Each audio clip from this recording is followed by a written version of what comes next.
Prezident Panamy Omar Torrijos byl jedním z mých oblíbených lidí. Byl to velmi charismatický člověk, který skutečně chtěl pomoci své zemi. Pokaždé, když jsem se ho snažil podplatit, skorumpovat, říkal mi, podívej John, říkal mi Juanito.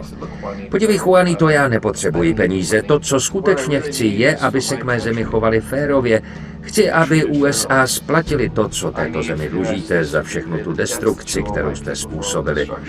Potřebuji být v pozici, abych mohl pomoci jiným latinskoamerickým zemím k nezávislosti a osvobození se od té hrůzy, co přichází ze severu. Tak strašně nás vykořisťujete. Potřebuji zpátky Panamský kanál, aby byl v rukou obyvatel této země. To je to, co chci.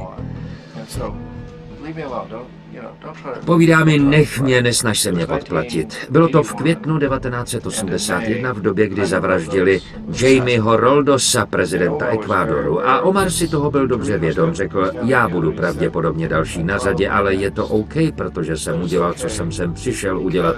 Vyjednal jsem zpět Panamský kanál, bude opět patřit Panamě.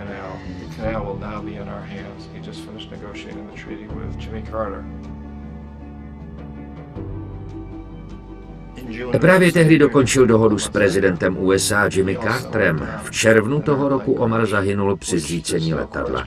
A bez nejmenší pochybnosti to měli na svědomí nájemní vrazi placení CIA. Existují silné důkazy, že jeden ze strážců mu těsně před nástupem do letadla dal